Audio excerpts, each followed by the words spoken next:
Good morning, and welcome to Redeemer Lutheran Church. I'm Pastor Gary Lodeholt.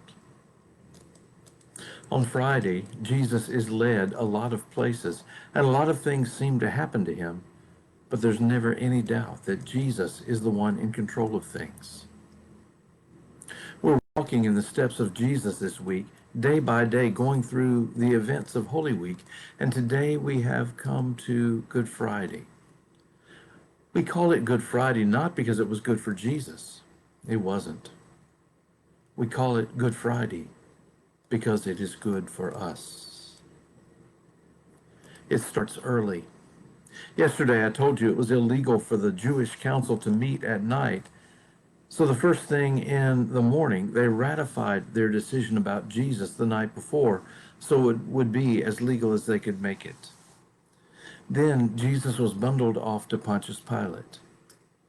Israel was being ruled by Rome, and Rome reserved the right to put people to death. So if they were going to get Jesus killed, they had to get the Romans to do it. Pilate questioned Jesus, but never found a reason for him to be killed. However, in the discussion, he learned that Jesus was from Galilee, and that was a region officially ruled by Herod, so Pilate bundled him off to see Herod.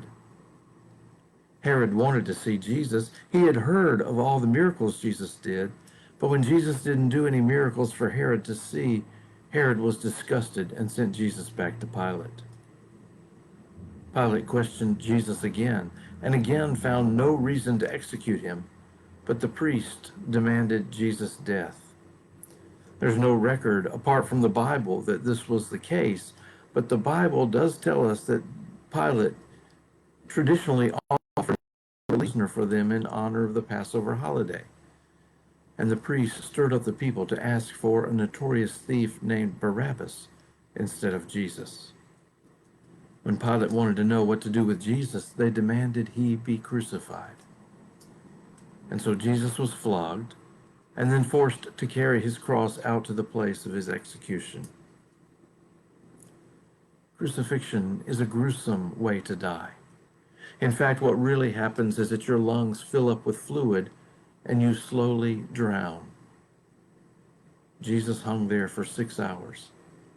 When he died, a Roman centurion saw it and declared, "Truly, this man was the Son of God."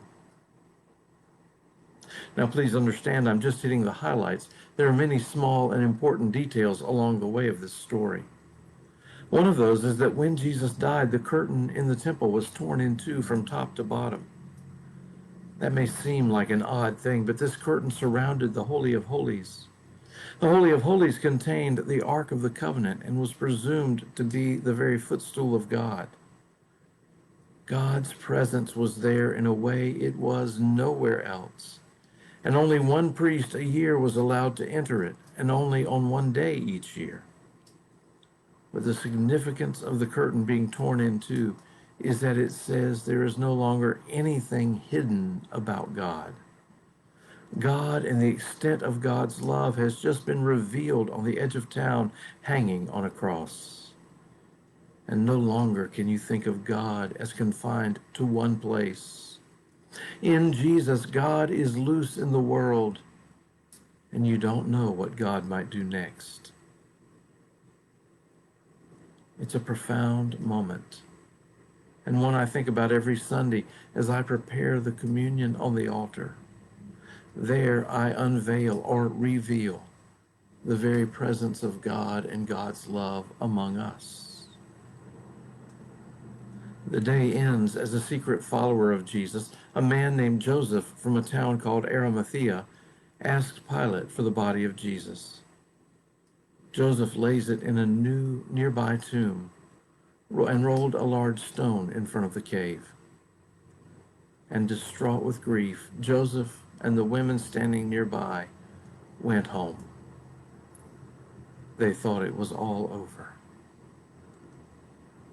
Thanks for watching, and remember to let this day belong to God.